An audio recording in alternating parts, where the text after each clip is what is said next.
தேமுதிக தாம்பரம் தெற்கு பகுதி செயலாளர் கேட் எம் தர்மா அவர்களின் பிறந்தநாளை முன்னிட்டு கேக் வெட்டி உற்சாகமாக கொண்டாடப்பட்டது. பகுதி செயலாளர் இருக்காப்புல, அவருக்கு இன்னைக்கு பிறந்த நாள்.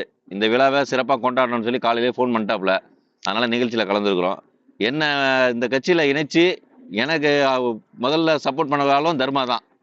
இன்னைக்கும் நானும் அவனும் அதே ரீசன்ல தான் இருக்கிறோம். அதிகமான ஆட்களை சேர்த்து விட்டு தான் வந்தான். இந்த கட்சியினோட அதிக வளர்ச்சி இந்த ஏரியாக்காக நிறைய பாடுபட்டுருக்கிறான். அவனுக்கு இன்னைக்கு பிறந்த நாள். இந்த பிறந்த நாளை சிறப்பாக கொண்டாடணும். அனைவரும் அடுத்த ட்ரிப் அவன் பிறந்த நாள் கொண்டாடும் போது இந்த பகுதியில் கவுன்சிலராக ஜெயிக்க வைக்கணும் அங்கே உள்ள மக்கள்.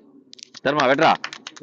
தேமுதிக பொதுச் செயலாளர் பிரேமலதா அவர்களின் ஆசியோடு மற்றும் செங்கல்பட்டு மாவட்ட செயலாளர் அனகை முருகேசன் போனில் தொடர்பு கொண்டு பிறந்தநாள் வாழ்த்துக்களை தெரிவித்துக் கொண்டனர். அதனைத் தொடர்ந்து கட்சி நிர்வாகிகள் கேக் வெட்டி பிறந்த நாளை உற்சாகமாக கொண்டாடினர். இந்த நிகழ்ச்சியில் தேமுதிக நிர்வாகிகள் மேற்கு பகுதி செயலாளர் மார்க்கெட் ஞானபால், ஃபாத்திமா, டி ஏழுமலை, தமிழரசி, நெரும்பூர் ராஜேந்திரன், அபிநயா, வட்ட செயலாளர்கள் இளங்கோ, குமார், காஜா மொய்தீன், தேனு என்கின்ற லக்ஷ்மி, காத், கவி, தேமுதிக நிர்வாகிகள், நண்பர்கள், உறவினர்கள் மற்றும் என பலர் சால்வை அணிவித்து பிறந்தநாள் வாழ்த்துக்களை தெரிவித்தனர்.